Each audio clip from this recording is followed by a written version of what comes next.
Hey, good afternoon or evening, whatever you'd like to call it, to Outside the Fence. Oh, who's that guy? Oh my gosh. I'm from the Purge. Yes.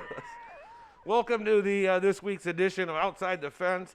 We are introducing the new U.S. government updated mask program, but they're not working very well, so we'll have to send these back to the manufacturer. They were All right, short. Yes. Ah! Well, there we go. Hi, ladies and gentlemen. Thanks for joining us on Outside the Fence podcast, brought to you by Misfit Productions. My first time here in Spartamax. I'd like to introduce tonight's guest. I am David Deary, but we have John Magnuson Jr., who was last year. Yes. Started his debut at behind the microphone at Rockford Speedway. And as you know, we were all here last week on the quarantine special edition of Outside the Fence, and we came out in masks and suits, and we decided we better not do that this weekend. But hey, they're there in case we need them. That's right. But let's go right to the Rockford Speedway hot news. Where are we at with the schedule? Where are we at with everything on that? As I had said last week, a lot of things have not changed, and we're taking these things day by day. Well, look at that. We see smoke. DJ, what do you got? I thought you lit the car on fire a couple of years ago, not tonight. We don't want that again. Oh! There he goes. Waking the neighbors up. And the bomb's bursting in air. Well, no, nothing like. Well, it's getting louder. And Kyle is just taking a test.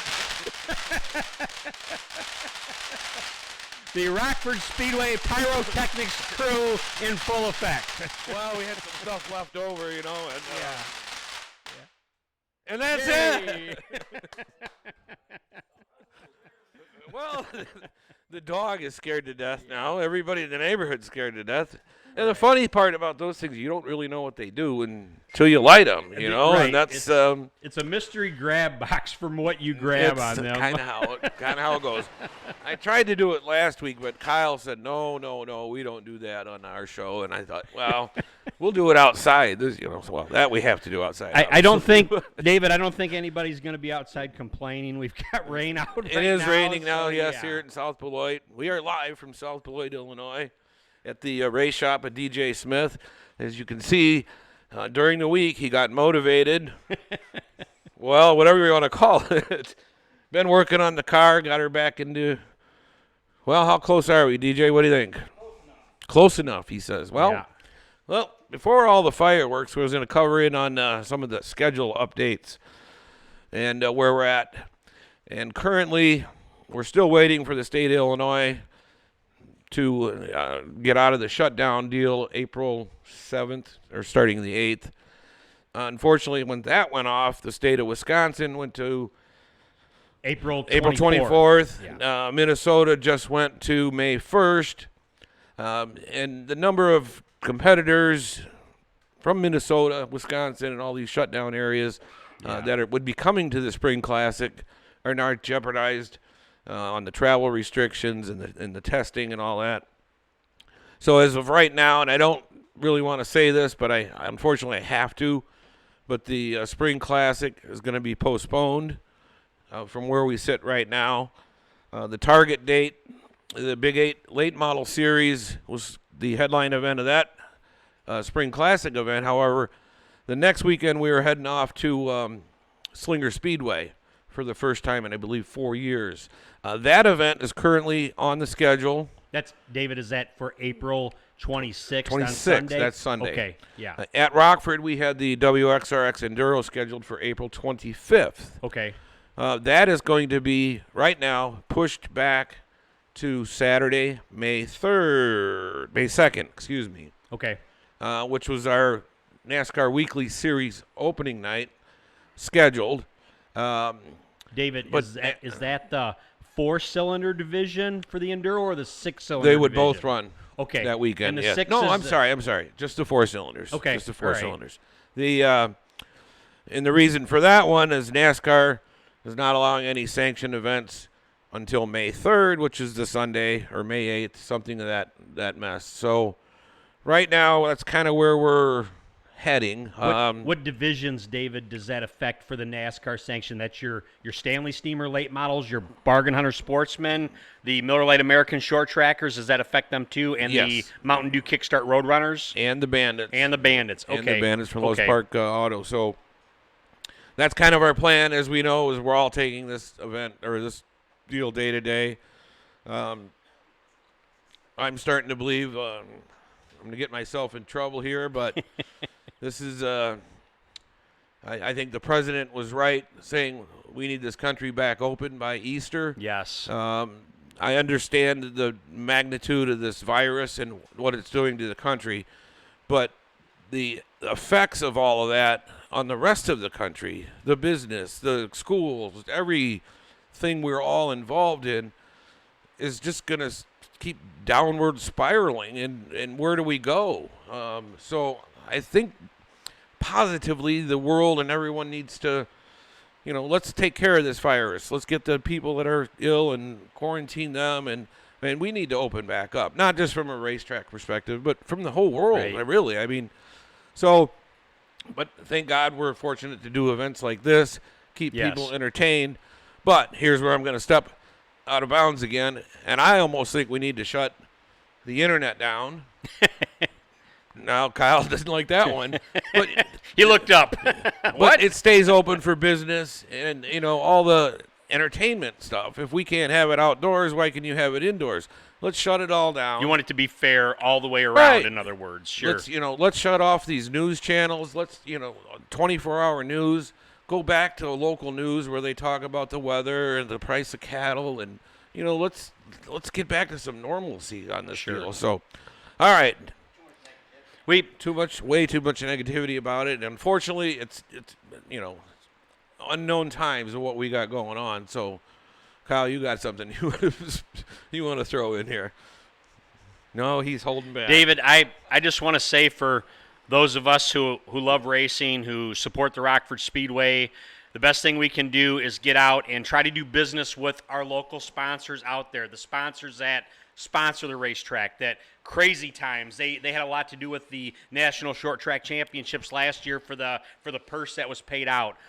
That's just one of the places. I mean, there are many, many bars that and establishments that still do take out and order in. You can still call and order food and just take care of those businesses, because the bars, the restaurants, those guys really need all of our support right now. And maybe once a week, if you could just once a week get out there and maybe, just place an order. I mean, all of our places, our auto repair shops, maybe go there for an oil change because they're still open rather than a major dealership. But try to help everybody out, especially the ones that are supporting the Rockford Speedway. Well, I know, like Neighbors Bar and Grill, they're doing the Yes. carry out, Crazy Times, Backyard. Unfortunately, it doesn't cut the nut like it used to. And Yeah. an odd thing on the way up here, I drove by the place with the custard, Culver's, and they are 3 wide in the parking lot, trying to narrow down to the one lane on the drive-thru. I thought, wow, that is crazy, but Wow. all the way, yeah, Yeah. very interesting. Sure. But anyway, that's out there. We're in the race shop up here in South Beloit. With us, Johnny Magnuson Jr., like I said. John, back in the day, well, now you're in the announcer's booth. And I believe when I first talked to you, when we about this job, obviously, and Yes. stuff, you said you were a DJ at a roller skating rink. Yes. Is that true? Yes. It was actually the second job I ever had. My first job was a paper boy, and I've always had a fascination with wheels, and it started with the Rockford Speedway, of going here since I was a kid. I was born in 1975, so some of you have got me by far, but have been a fan of the track since as far as I can remember. Was involved in roller skating, started DJing, and I DJ'd at the Ing, I DJ'd at Rockford Skate Company and Skateland, and for about a month at Funway in Batavia, for those of you who might know that area. A lot of fun. I kind of learned a lot of little tips and just how to talk and things like that from the DJs that I worked with. It was a lot of fun, but I just felt like doing that, it wasn't exactly what I was looking for. As the last time I had probably worked at Skateland, I would turn our advanced skate into like the late model feature, and I would say, all right, you want the best, you've got the best. Here we go. This is our advanced skate. And, I'd turn the music up, and they'd be like, you act like you're at the racetrack. And that's what I think I needed to be at. So I was over at my old football coach's house. I still call him a coach. He's a mentor to me. That's, for those of you who don't know, Jimmy A. with Finish Line Photos. I used to play football for him in ninth grade. What position? I was fat, so I was a lineman. How we changed from our youth. Yeah, I was just right. curious. And he took us. We were a terrible team in middle school. He wasn't our coach in middle school. We were lucky to win 2 games in middle school, and then I went on with a group of people to Auburn High School, and he took our 2-4 team and put us into second place as we became a 6-2 football team. So I really looked up to Jimmy. One night we were over at his house playing Shanghai Rummy, my wife Krista, myself, and Jimmy and his son, and I was talking to him about the announcing and how he enjoyed it, and he said, yeah, he loved it. If he could do it, he would. But Jimmy's health, he just takes things day by day, and he wanted to tell all of you hi. He's doing well though, and he enjoys definitely coming to the Speedway, being given the prayer. It means a lot to him. It's great to see him back at the track. Oh, definitely. I know it's a big challenge for him these days, but at least when he's there, got to make sure everybody run up and say hi to him. Yeah, definitely. Yeah. And so we got talking about it, and he says, email David Deary. Just email him. In the season, this was probably in March. And I know you guys had already had to find an announcer by then, so you did what you had to do, So I emailed you, and Jimmy said I would recommend you if you decided to do this. So I emailed you, and I think it was like the trailer race. The trailer race was Saturday, June 8th, and you called me Wednesday. So Wednesday, Thursday, Friday, Saturday. So it would be, 3 days before? What is that, the 5th? It's called Sink or Swim. Yes. And you left a message, and I got up because I work nights, and I just was like, oh, my God, David Deary left me a voicemail. I was all excited, and so I listened to it, and he's like, hey, this is David Deary. Call me back, when you can. And that's when I called you, and you said, hey, are you still interested in announcing? Well, we need a hand right now. And I said, yeah. When do you want me to come down? Come down tomorrow. So that's when I came down Thursday. I met Steve Vittori. I met you. We talked, and you said, well, when would you like to start? I go, a couple weeks. No, I need you here Saturday. Saturday? Yes, Saturday. I'm like, is it like, is it Spartamax night at the races for the gun oil, our sponsor, or who is it? Oh, it's the trailer race. The biggest night of the year? He says yes. So I'm like, okay, and I just kind of went with it. But, I've learned a lot of tips from, say, Steve Vittori, some of the other staff, Terry Gerke in the office. But I do get very excited during the races. I love the Rockford Speedway. It is my home. I don't know where I would be without the Rockford Speedway. David, for me, racing was a lifelong dream. I hate to say it, but that was my dream. Ever since I was a little kid, I didn't want to be a lawyer. I didn't want to be a doctor. I wanted to race at the Rockford Speedway. I didn't know what else I wanted to do. And 33 years of life, I finally bought my first race car. I went across the street. Is this it here? That's not the one. That's the second car. I've owned 2 legend cars. I found that with my work schedule, being a trucker, to have the time to work on a car, you really have to have time to work on a car, especially, for instance, late models, your short trackers, your sportsmen, your road runners. It takes more than one person to do it. To where legends, as long as you don't wreck your car, you don't have to do a whole lot as long as you know what you're doing. I got to give a shout out to Tony Moyer. Tony Moyer, who sets up the Legends series. he really helped me with the race car and get it going the second time around. But it is, David, there's no other feeling like it in the world when you're lined up in staging. You're down there by turn 4, and it is feature time. And DJ, I mean, you need to think about back when you first started racing, when you pulled your car for the first time out onto the racetrack during a feature, and you look to your right and you just see all these people in the stands waving. It is like the reality check. Wow, I am really doing this. The only feelings I can say is it's a feeling of being nervous, excited, and scared all at the same time. So how did you do in the first race? I mean, well, let's hear it. You guys, I want to tell you what you guys did to me in my first race. You was guys, I love 2008. that line. Yes, you as the Speedway people. My first race, my first heat, Magnuson, row 1, pole. Are you kidding me?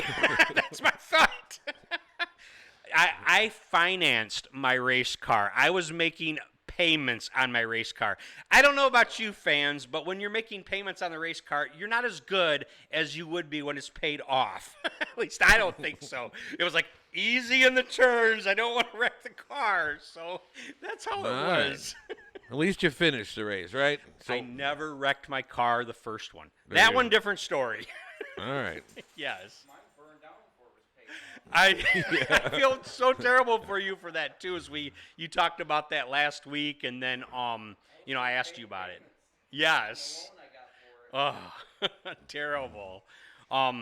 But to be able to, watch what I loved doing, to be able to talk about it now, I don't know what's more fun. I love both of them. I'm not nervous anymore, so that makes it helps. nice. But it's just exciting. My heroes growing up at the track, Dana Zach, the late great Dana Zach was my favorite driver as a kid in the purple 33 Pink Panther. I loved that car. After that, I became a very big fan of Ricky Bilderback. Just nice all-around guy. I would always, every chance I had, I would go down into the pits and talk to Ricky. Ricky gave me, a lot of great advice. He would talk about his race car, very open, very honest guy. The first night I got in my car at that driver's meeting, that first night I ever raced, Ricky looked over at me and he says, "You be careful out there, kid." I'm like, okay, I was just kind of starstruck, being around there. But now being the announcer, part of the job is to go down, talk with the drivers before qualifying, before practice, get to know them, find out who the sponsors of the car are. And I am so glad to be able to do that, to be able to talk to DJ Smith, David Thomason, Aaron Rude, who is a man of very few words, Chris Page, Bill Balmus, all the drivers, Sean the Beer Man Warman, all of you, Nick Schneider, who was on last week. Too many to name. I can't name each and every one of you, otherwise I would, but I love watching each and every one of you out at that track, giving it your all every single week, and even our women drivers, Julie Heinrichs and Kim Dorsett. It's great to have women out at the Rockford Speedway. Well, and I remember that first day we talked, and I had you on the phone, and I was in Home Depot or some store like that, and if you don't know John, you kind of gotta do this with your phone.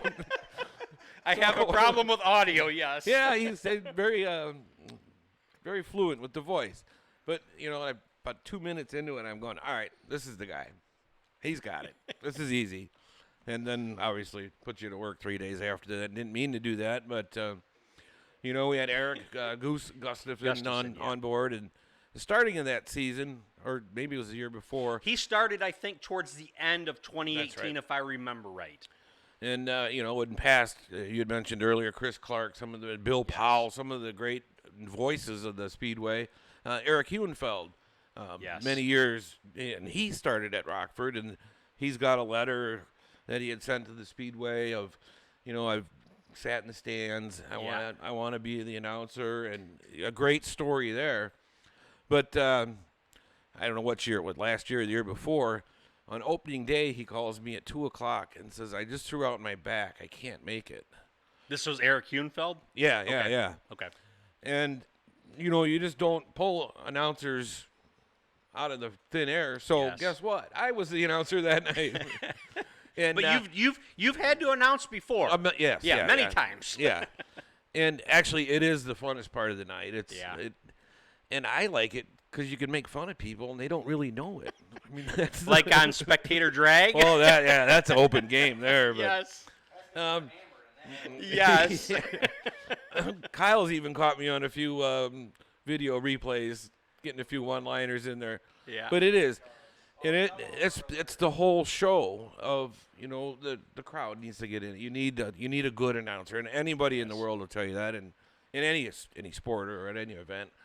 And John's got the passion. He's digging. Unfortunately, his work schedule doesn't give him the midweek stuff to come out on. On Thursday nights or some of the other nights. Yes.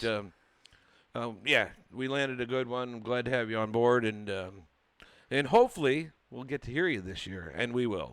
That's Yes. just I'm here for the long run, David. I drive truck for a living, folks. I work nights, so it's definitely an interesting schedule. My wife definitely supports me through driving and then doing the announcing thing, and I can't thank her enough. Without her, I can't make all this happen. So to my wife, Krista, thank you very much. I love you. And Guy Adams chipped in here, Chris Clark, and we were talking about this earlier. Yes. And guess what he wrote?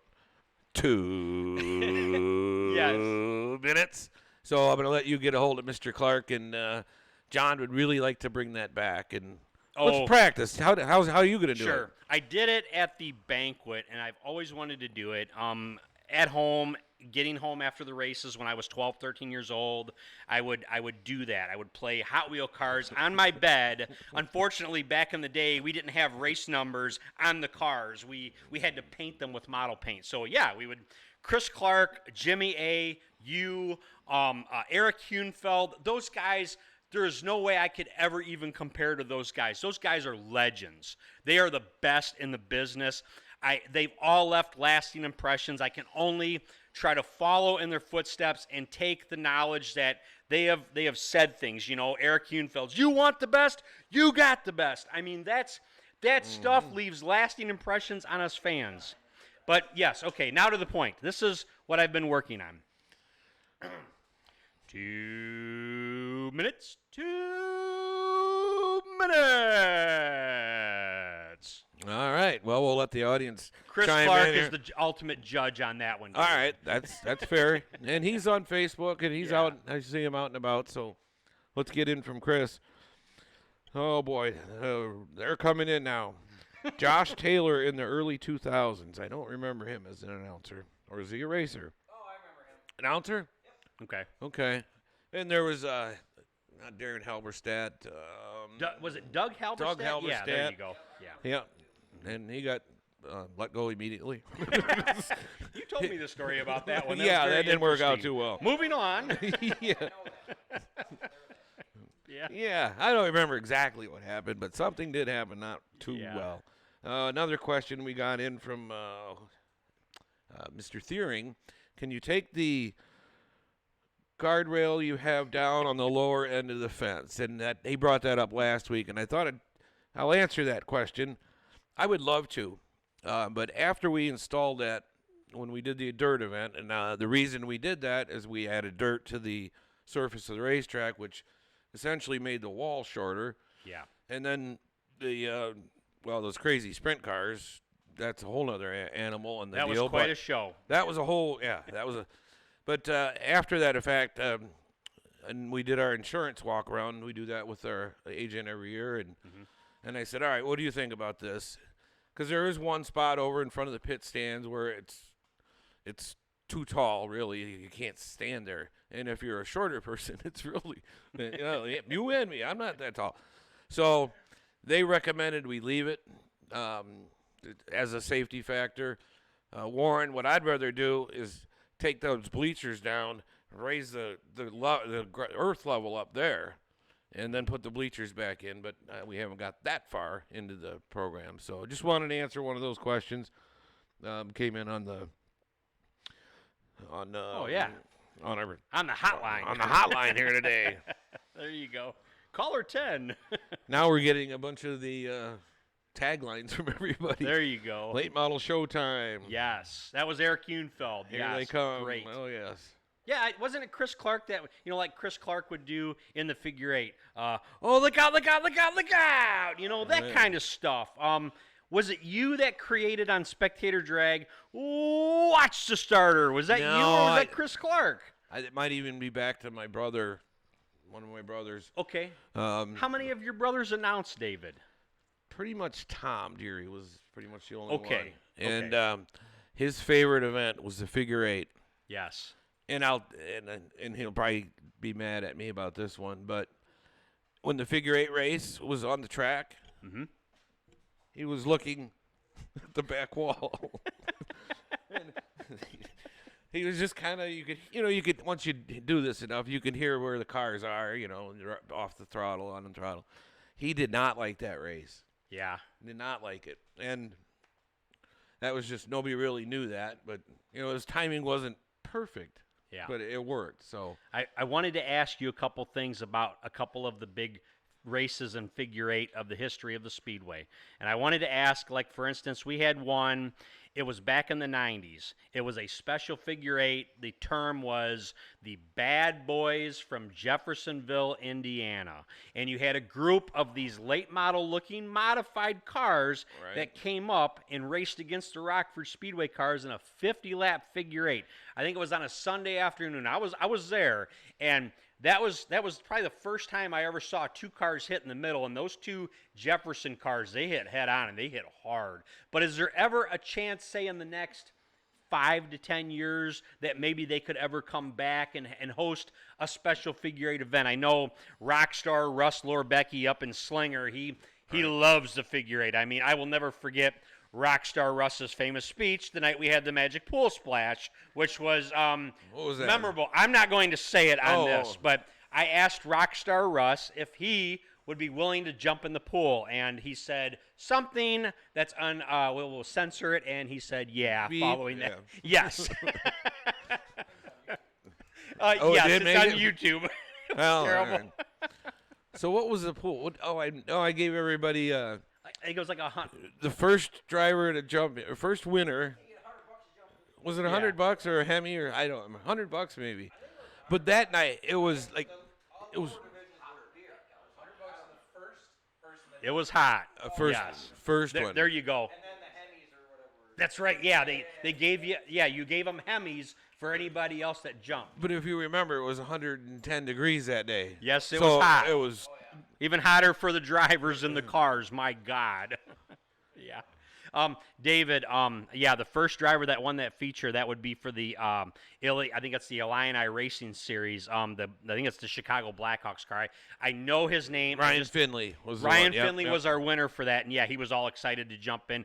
Everybody jumped in, but our 2019 Bargain Hunter Sportsman champion, Johnny Robinson, who was like, no. Come on, Johnny, listen to the fans.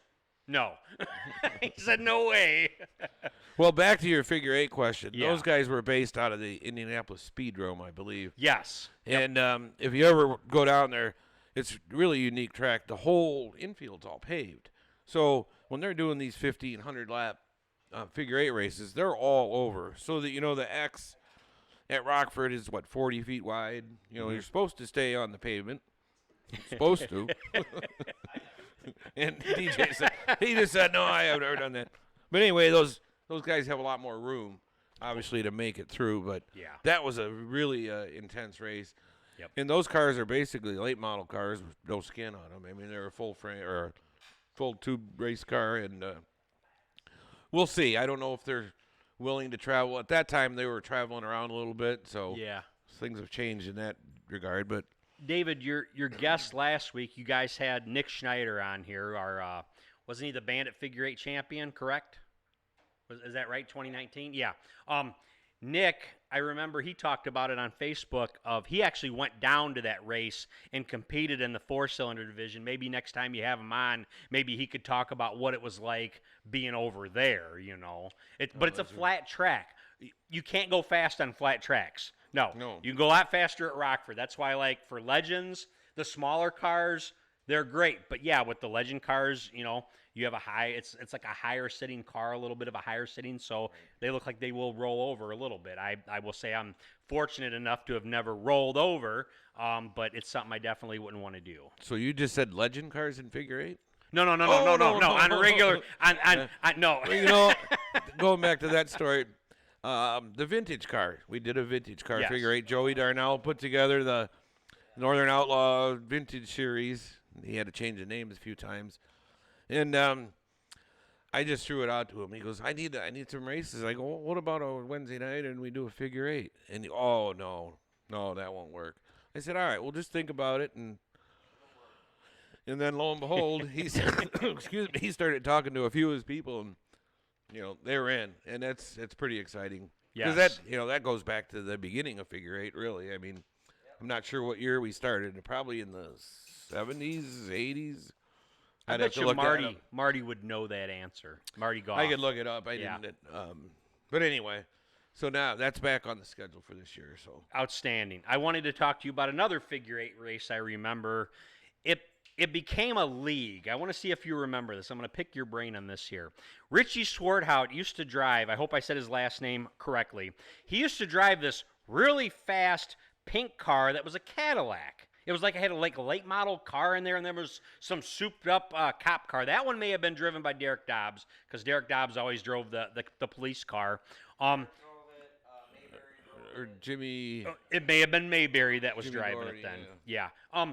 But there was also like a Chevy Blazer from the 1970s. It was that blue and white paneled Chevy Blazer, and then you had a dump truck out there on the track as well. Do you remember when that was the figure eight racing league by chance? Yeah, that was. Okay. At that point, it became rules getting out of control, and then. Yes. Well, the night I happened to see it, Oh my God. the Blazer and the dump truck made contact in the middle, and the Blazer he ended his night for the vehicle, but it was quite a scene to watch. I don't know if you guys remember that. I think that was on a Wednesday night that they were still doing that. But I wanted to see if you remembered that. Yeah, I think that was probably the end of it Yeah. that night. I think that was the. That's it. Yeah. boys. He had an unfair advantage. Well, and Back when they had the dump truck. Yeah. yeah. I have that on DVD at home somewhere. Well, see how we've evolved now, and now we were talking last week. We're into the Bandit style car, the 4-cylinders, and I told that story again last week. I didn't think that would work. I'm hustling out cars, and then poof, yeah. But we had to, it's the figure eight. You got to do it, and it's Rockford. So we were just at the crossroads of 4 or 5 Roadrunner style cars. Just didn't cut it. Yes. So. Yep. And yeah, that's just kind of how it all laid into. And the drivers that are in that, Rich Schinderling, Nick Schneider, Cody Armato. I can't think of the other ones. Those are just the 3 I can think of. But you had Eric Pearson. You had good Bandit drivers that were in that race. So it was definitely a great one to see. But gosh, I hope that continues on. The guys that is there different rule setups for the Bandit figure eight cars versus the Bandit cars? No, They're they same frame and everything for the car? pretty Okay. much the same rules. I know now we have dedicated figure eight cars. Okay.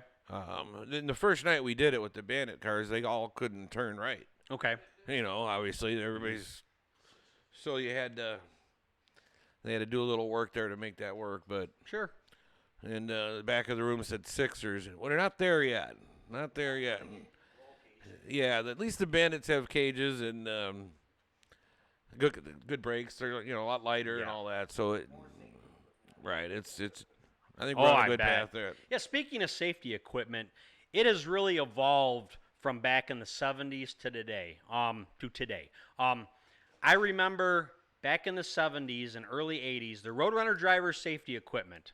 I believe it required a flannel shirt and a helmet. I don't know if there was much else involved, but the shirt just had to cover their arms. I mean, the safety equipment today. That went on all the way has evolved amazing. The you are really protected in the cars. For instance, in the Legends series, the first time I had raced a Legend in 2008 and 2009 to where it's at now, the safety equipment is even better now than it's ever been before. For instance, the Hans device. The moon just came out. What's that? No, never mind.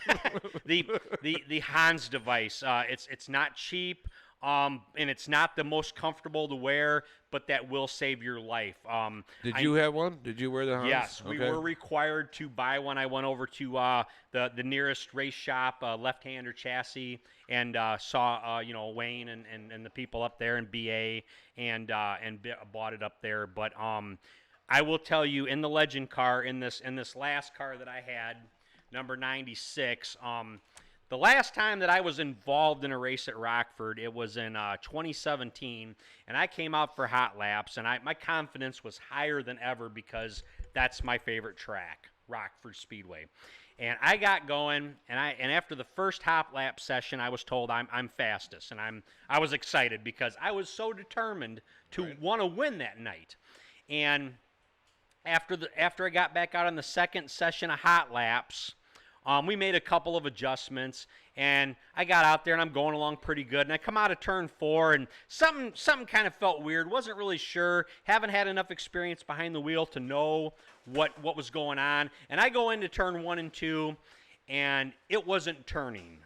And I thought, oh, this is going to hurt. That's my thought. And yes, I'm hard on the brakes to try to slow down.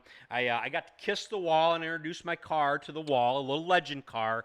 And I will tell you, the safety equipment in those Legend cars, I wasn't sore. I had no pain in my shoulder, and I hit it hard. I had the Hans device on, no problem at all. I would say, like, for me, the biggest complaint about any safety equipment I would have would be the receiver, because if you don't have a specialized set that goes in your ear when you're sweating, they fall out and you can't hear what people are saying. You got to put tape on it. Yeah, I did that. And then when you sweat a lot, like me, I'm a big old sweaty pig. Just wrap the tape around your whole head. Yeah, exactly. I get out and he looks like he's a mummy or something, right? Well, that explains all your masks. There you go, the Halloween stuff, yes. Well, interesting stories from John. Obviously, so my question was, on the car, when you got it back to the pit or your shop, was there white paint or red paint all over the wheels and frame? You know how that... It's both. I or saved. both. Did you slide? You got both colors, or I the did. yellow in there now? After I thank God for Jeff Watson and John Ripley. They came over and helped me put my car back together. That was awesome.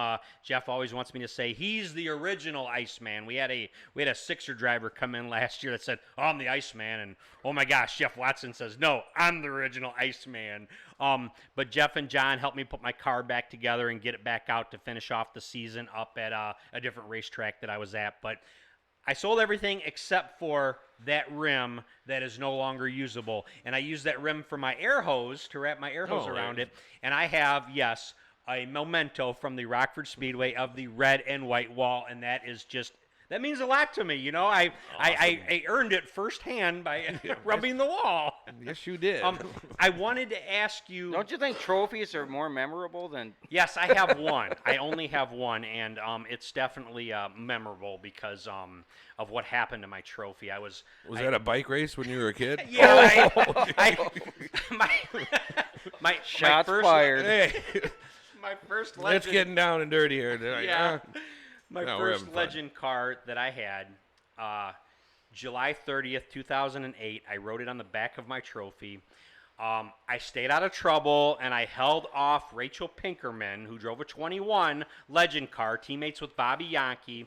I held her off. In that race, her grandfather, Jim Pinkerman, he hit that turn 3 tire hard. I mean, I don't think he raced again after that. He was fine, but he did hit it hard, and that ended his night. But I was in the lead at that point, and I just thought to myself, I'm not going to repeat the language I used in the car, but I said, I am going to win this race. I mean, I was so psyched to win, and I did get the win. I was doing everything I could to try to hold her off.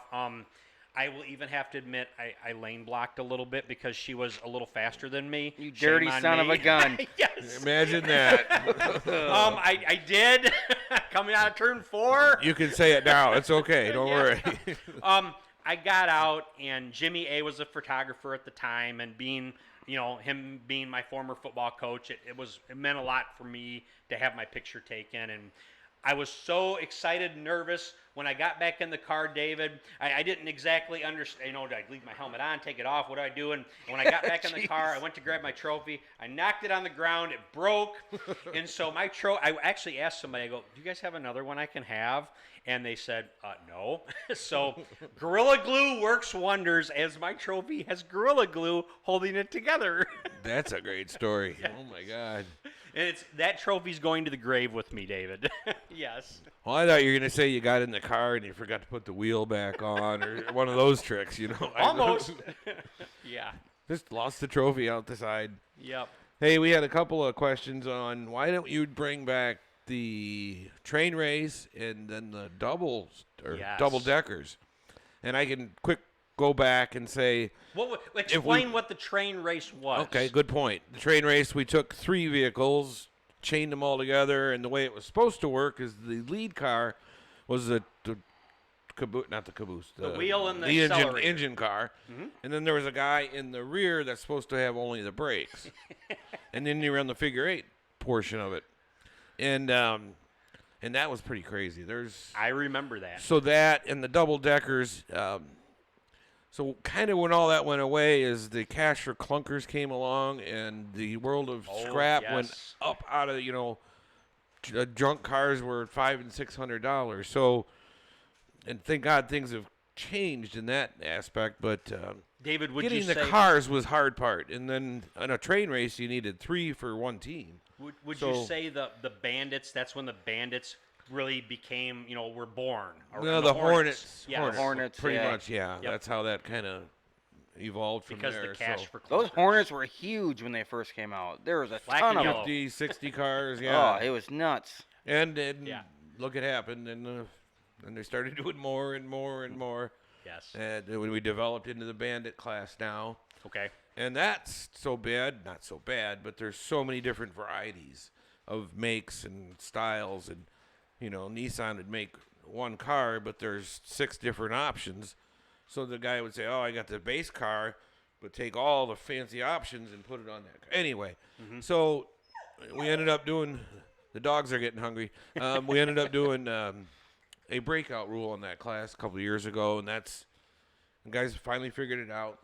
Is and that great racing, really? Actually, is the breakout rule because there are some styles of bandits, some types of bandits that are faster than other ones? For instance, a Yeah. Honda versus a Dodge Neon, Exactly, something that's- like that. So it keeps it fair. there was no good way to tech that class. Because, like I said, you would take they were taking parts off of this car and putting it on here, and we still have that happening. But with the breakout rule, then you don't have to, keep getting better than the neighbor, keep getting better than the neighbor. So Okay. that's kind of how that all went down. And everybody goes, "Well, do it for everybody," and we don't really need to do that. Back in the day, the Roadrunners. We did it in the Roadrunners for years. did How it many in- years did that go on for? I know a lot of, as fans, It seemed like an eternity. yeah. Well, DJ, you were right in the middle of that. I ran both, yeah. Yeah, DJ, how did you like dealing with that? Was it not something you guys like to deal with? You had to I'm guessing? replace your rear bumper a lot. Because they timed you at the finish line then. Yeah. There were no transponders. Okay. Right. And it was all with a clock at the finish line most of the time. And then everybody would just brake check at the finish line. Bam, bam. Like the second across the line race when everybody's getting ass packed at the finish line. And you guys had to do that because there were people that were finding ways to get an unfair advantage that they weren't seeing in tech, or what do you think? Well, there's a lot of guys that were a lot more experienced. Okay.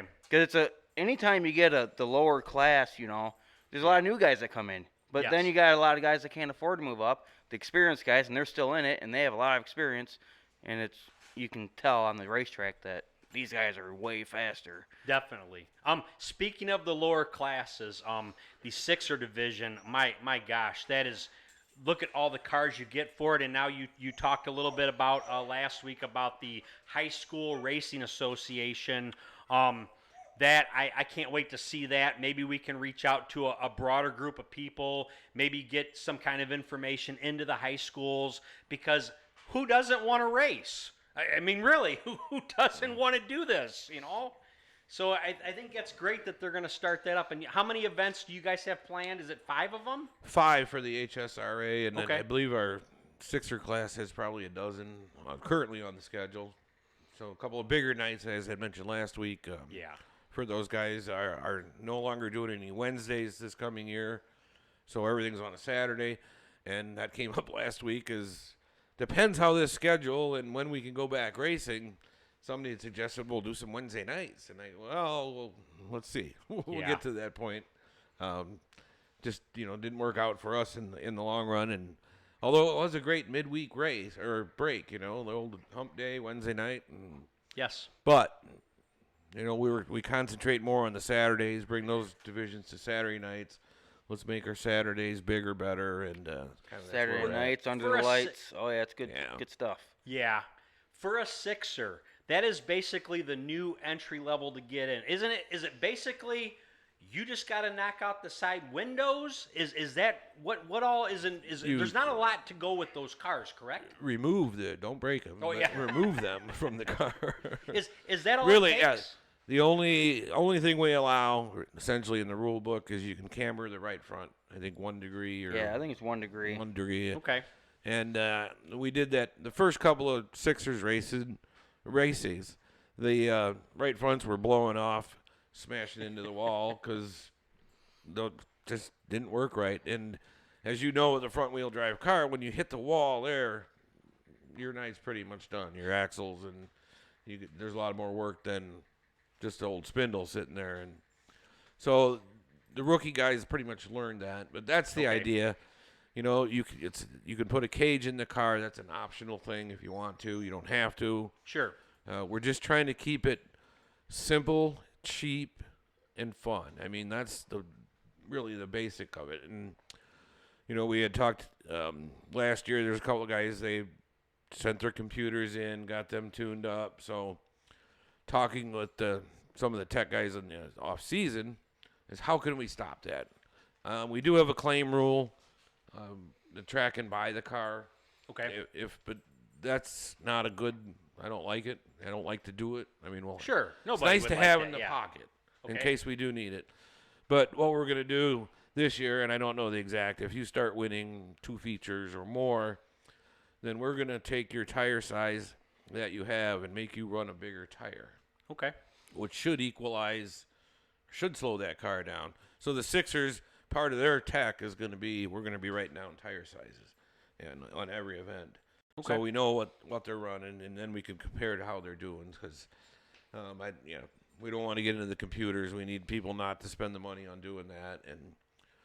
I was going to ask you, is this division front-wheel drive vehicles only? Yes. Okay. So Yes. if somebody decided Domestic, to get into it, it has to be a front-wheel drive and domestic, meaning Ford, GMC, no foreign cars, correct? yes, they're all built in the United States, but we're going by where they were started. Okay. Ford, GM. Okay. For 5 minutes. That's it? Oh my gosh. What time is it? Nighttime. Oh, okay. I also wanted to ask you, David, if we could. I am glad I got to go see the race. In 2016, you guys did something at the racetrack that it's never been done before, not since it was covered in asphalt, and that is you brought in the Craftsman Outlaw Series to race the dirt. And I know we've talked a little bit about what was involved, but I mean, what was it like to prepare the track? Was it hard to do it? Was the cleanup? I mean, how was the cleanup worse than a trailer race cleanup? What? Oh yes. By Did far. it take long? Was that the longest cleanup process over any event you've ever done? Yes, and there's still clay in certain areas of the racetrack. Really? I love to tell that story. If a month before that, if you asked me what happened, Yeah. I couldn't tell you. It went by so fast. Finding the clay. I have no idea. Dirt's dirt, So I'm out, fields, construction sites. I feel like Gold Rush. I'm out, digging and like, oh, there's some clay. Oh, look at that stuff. So I'd send Yeah. it to the World of Outlaw guy. And he'd, oh, no, that's too loamy. Oh, no, that's too. So we're about 12 days out before this event, and I Yeah. don't have any clay. And Oh, it's- jeez. So It's 12 days? well, I think something again. I don't Oh, remember. wow, but it pressure's was close. on. It was close. So we found a field out in Roscoe, Rockton area. Great guy, had his own excavator on site. So we get there the first day. We've got 20 dump trucks lined up down, Trash Bridge Road or wherever it was. Yeah. And guess what? It starts raining. So we're going into why this wouldn't field it? with no road. And then, believe it or not, I looked up and I said, "Are you kidding me, Lord?" And the rain went away, and we started hauling this clay. So we get 10 or 20 truckloads to the speedway. Yeah.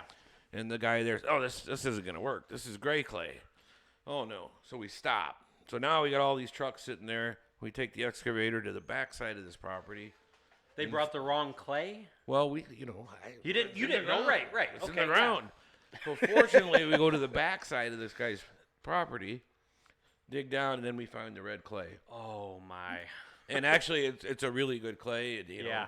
It didn't have a lot of rocks. It had some rocks in it. We didn't have a chance to sift it like we wanted to. Sure. But yeah, just the putting it in and the equipment involved and the cleanup was an awesome event. Though I got to admit It was you great. know, and the Outlaws, the sprint cars, when they come out, and I don't know what they call it anymore. They don't even race. They just pack the track essentially. But they're all out, and you hear them blah blah blah blah blah. blah.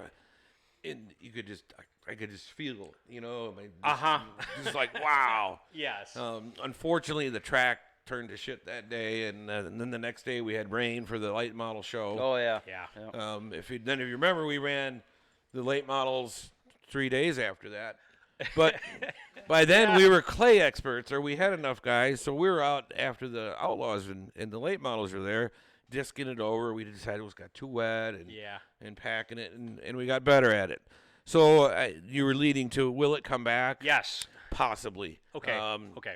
Don't know that answer officially. A lot of people love that show. I mean, I think it was almost sold out because when I showed up with my two kids, we had to sit in row 1 coming out of turn 2, and that was the night of the sprint cars. I don't think you could tell by my face because we were Covered. Yeah, quite an experience though. Well, that's any dirt track. If it's not, Yes. there's not dirt in your beer, then you're not racing. But Right.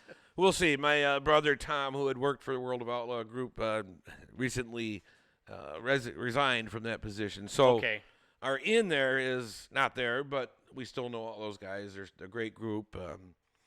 And throughout the summer, we'll get the World of Outlaws support the tech trailer and the souvenir trailer.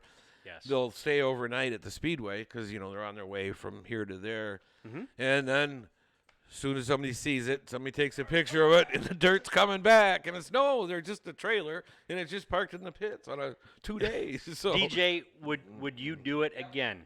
I didn't do it the first Oh, time. but you are totally wanting to I do it this just got time. the late model. I have never driven it before, and I was like, oh man, no, I can't do it. Yeah. I had I a didn't have a legend. Roadrunner anymore, so I couldn't. I know. Yeah. When that came, we announced that. I said, okay, late model guys, we had, I think, Hornets or Bandits and Roadrunners and school buses on the schedule. I go, Yeah. you guys interested in this? And everybody's like, no. And No. then, oh wait a then second. the dirt yeah. started coming, and then Mark Numbers at Car Corner threw $5,000 into it Wow. for a purse, and then it just exploded from It there. was a So- great race too. it was, yes. A lot slower, though. Imagine. It was like, what? I know. The I'd have a record- chance to win that one. I think. Did you guys run the regular late model tires on that Yeah, track? it was Rockford Wow. Rule, Yeah, Big it 8 was- car. Yeah, Okay. big 8 cars. That's what was on. It Some was guys cool. changed windshields. Everybody raised them up, obviously, you Yeah. know. But Well, you had mid-am cars out with them too, right? yeah, we did allow a couple of those mid-am Yeah. guys. All But right. a lot of fun. But like I said, we still have the clay on property. So that whole part of the putting it together is over. Yeah. And to me, that's huge because that was expensive, and I think I lost some hair probably during that time. Maybe a little But- sleep too. and a little sleep. Yeah, Yeah. that was pretty brutal, but it was very unique and very neat to be part of it. Yeah. I think that our social media is getting better out here for getting word out for the Rockford Speedway. Kyle doing a great job. Kyle Adams and Misfit Productions doing the photos for them, doing the videoing for them. The Rockford Speedway page on Facebook. You've got RockfordSpeedway.com. You've got at Twitter at RFD Speedway, and then we do a little fun with Racing at Rockford. If some of you were wondering who did it, it's me. I'm the guy who put it together. Unfortunately, Facebook took down the polling right now because I think it's an election year, and so our voting for our Friday family rivalries, which you and I talked about doing, I thought it was a great idea that you kind of swung my way, and it's been good. So we might change the way we do it next week, but I appreciate everybody going out there voting, putting your thing in tonight. I will tally up the votes. I can't do it right now, but I'll do it tonight. I have a lot of counting to do, as everybody commented. Do you have to go through and count them like Yes, manual, I the have old to count 'em manual? because I think next week we might do, if you like one driver, you hit like, and if you want the other driver, you hit love. Kyle Adams had suggested that, so that's probably maybe what we'll do so I can get faster results for everybody, because I think some people might even be scared because they like both drivers. Like, I didn't vote. I like both drivers. I don't know who to vote for. Plus, I'm supposed to be non-biased. Very true, and you can see John's energy because when he started behind the mic, he started hanging out in the pits and started talking to the drivers, and he started taking pictures. Yes. And then he created, I think we came up with Racing at Rockford, or Yep. I helped you with the name at least Yep. on that, and so you can see his energy, and it hasn't stopped throughout the season or in the off season. So we appreciate what you're doing for Racing at Rockford and for My your heart's social- in it, David. Yes, it is. I agree love 100%. the Speedway. Yeah, I am. I am. It's me being a kid. Yes.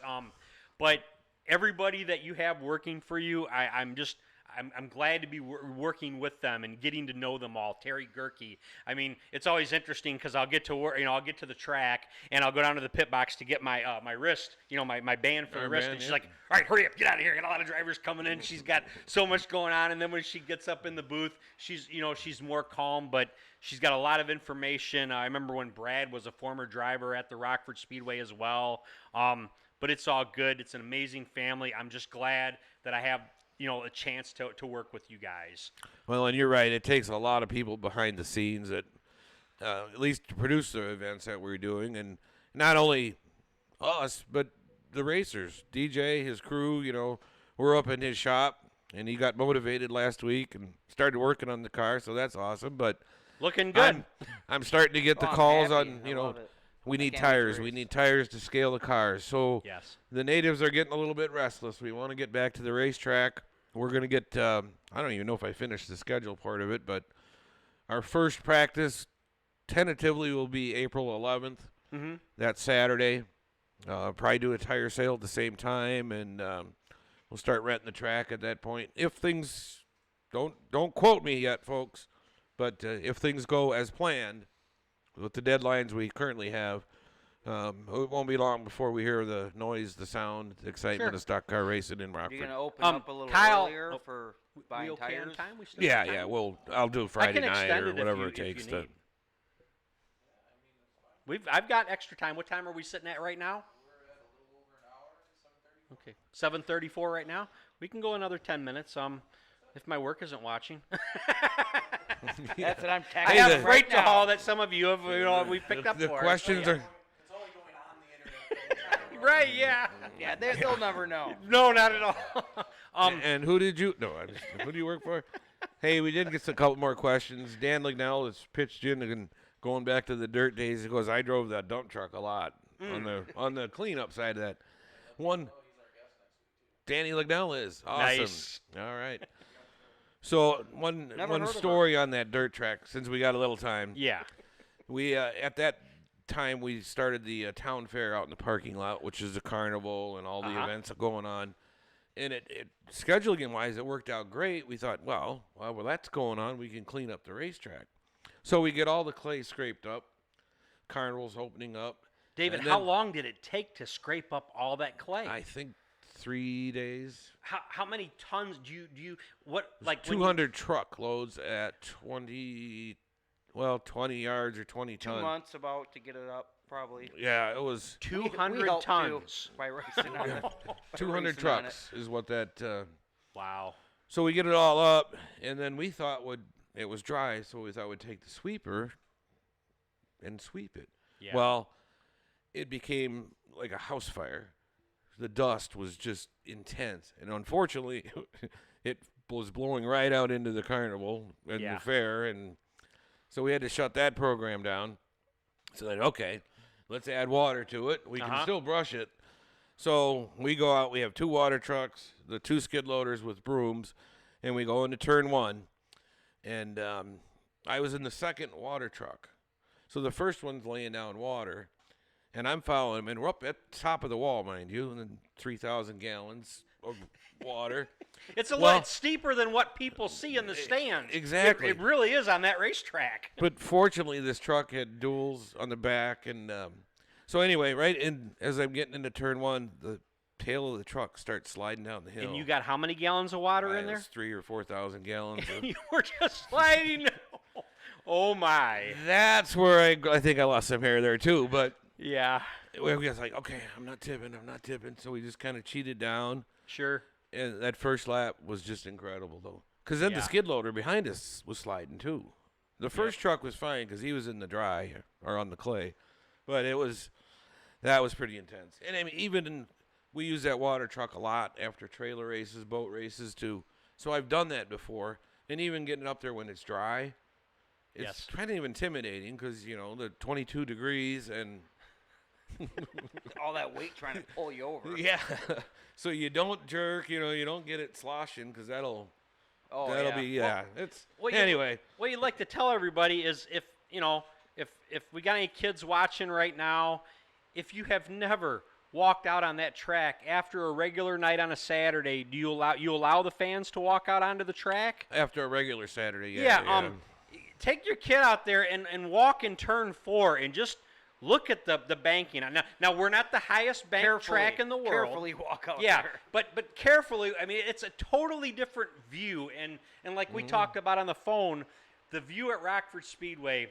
There's no bad place that you can't sit at and not have a great view of the show. And anywhere you sit at that track, it's a different story. Being able to sit in turn 3 if you're on a race team, be able to watch the cars dive into turn 3. It's a totally different view than when you're over by the start-finish line. Even in turn 4, you see things that you can't see at the different spots. So I'll encourage everybody, if you get a chance, next time you go to the track when we're open, go sit in a different spot for once. Just get outside your comfort zone. Try sitting in turn 4 for once, because you see stuff on the track and you're like, well, why did he do that? You will get an explanation of it if you try sitting somewhere else. It is really neat. But The best seats behind the wheel. yes, I agree, DJ. You have the best seat in the house right there. Absolutely. The action cam, the technology of that, having an action camera in the car, that is so cool. Definitely. But yeah, I had bought one, I think, with my last 3 races to go, and I recorded it, and it's just that's what it looks like in the car. That's exactly what you see. Definitely. Well, our calls or questions slowed down a little bit. One was what happened with the NASCAR weekly series sponsorship. Still no news on that. They do have one. They just have not released it. You can still rent the track when it's available. How much will it cost to practice? Hello from AR.G. So things are slowing down there a little bit, but Okay. again, we're looking forward to it. Todd Thalen from Slinger Speedway and I were talking this week, and he goes, yeah, we're going to get through all this, get to the opening race, and we're probably going to have weather problems. I said, Todd, don't even do that to It's me. going to frickin' rain. Yeah, like it is tonight. Yeah, now throw that one into it. It's like, I wanna ask and you he's about kind of weather. frustrated up there because of the everything, but My question to you is, which national short track event lasts the longest? I remember one where everything was put on a Sunday, and it was like a 16 or 18-hour show that day. It was like 2012, 2013-ish, right Somewhere around in there. there, yeah. It was 2006. It was when International was sponsoring, International Trucks was. And I remember it got rained outside. I think, and we were there from 7 o'clock in the morning till 9:30 at night. And we said, "Okay, it's time to go home." Was that what was the longest day you've ever that seen? was definitely it because Okay. we were taking plywood pieces to guys out in the parking lot and down the road behind the racetrack contractors drive because that was the pit area Okay. for them Yep. because everything else was filled and that was definitely the longest. Definitely the I longest. feel bad for all the drivers that waiting it out, and the guys that were going to other tracks and things like that. Well, in today's world, it's even worse because everybody has one of these, and they think they're the weatherman, and they tell me what I should be doing. Or So the Yeah. weatherman, or the GM, right, or the so it's- promoter, or whatever. I've been playing the weather a lot. Back in the day, we used to call the airport and talk to the guy that had the old radar screen. That's how we got our up to date weather. And you don't have to do that now. Obviously, you look it up and. But if you look at everybody's different phone, and we were in the tower under a rain delay, and there's 5 people up in this tower, and I said, okay, everybody pull up your weather apps, Yes. and everyone was different. So Have you ever made the right call where 100% of the people were happy with it? well, Probably not. Never. Yeah, you're right. I don't think that happens anywhere in any sport or any event. Anything. that you I do remember one time this last season, though, you had the Midwest Dash Series, which seems to have a lot of bad luck with rain events. And you made the right call, but Mother Nature just decided to change everything. It was raining cats and dogs, and it was like, okay. I mean, I was in the tire room waiting for the rain to recede, and there was no end to it, and so. The call was made within 30 minutes of the call being made. The track was emptied. Here we go. Here comes the sun. It's like, Oh, yeah. Are you kidding me? It's What are been you the supposed to opposite, do? too. Short track a few years ago, it misted like almost all weekend, and there was nothing on the radar. It was just misting all weekend. It was Yes, sickening. I mean the joke is call the races and then you'll make it quit or make the sun come out, but it's tough. I mean, Yeah. it's the neat thing about the technology we have, like the Spring Classic. I think it was 2 years ago. Ended up calling that like on a Wednesday or a Thursday, and a lot of that was our Minnesota teams and Wisconsin teams, travel plans and hotels, and the one story there was I don't remember what happened weather-wise, but the hotel would not cancel their people's rooms. It was too Wasn't it close. going to be too cold or Okay. something? Like, Well, it's and they like had 10 it- degrees or something like that. And they had a big event out at the sports court, a soccer tournament. So they canceled the soccer tournament. So these hotels had nobody, and I thought that's justice because, I don't think they could charge people for 3 days when they're not there. And Yeah. they did give everybody their money, or gave them refunds or redos, but it was just sometimes the greedy hotel people just get Sure. a little bit too much, and you got to equate or make that into your equation of.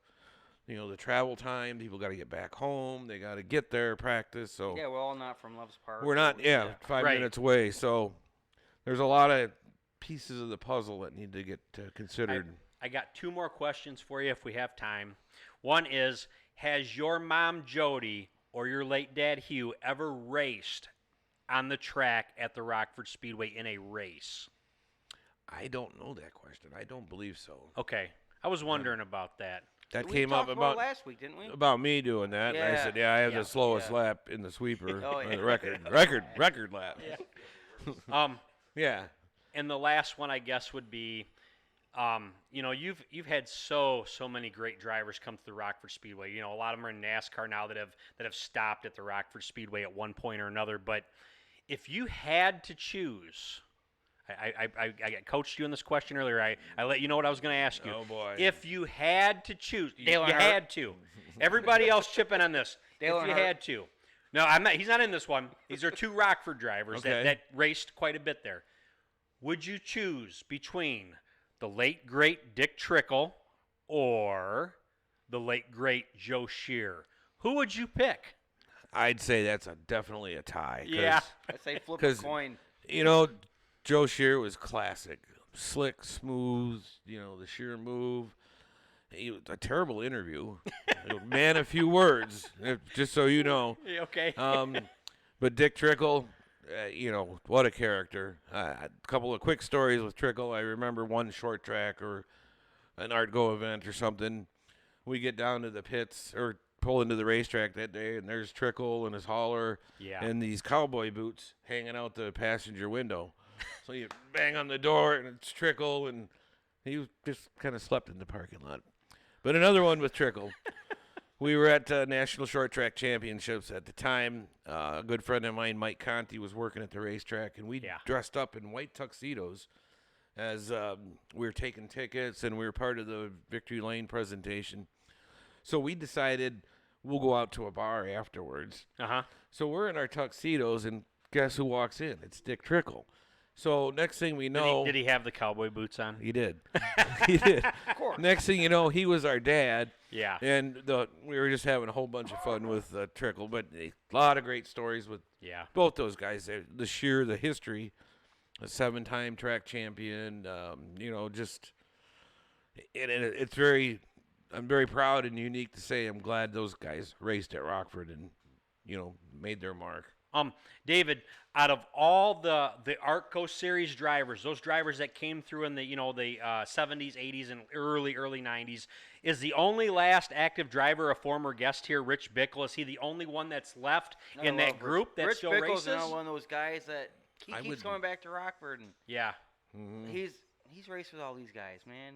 Is he Rich the Bickle's a only cool one that's dude. left in the group that still races?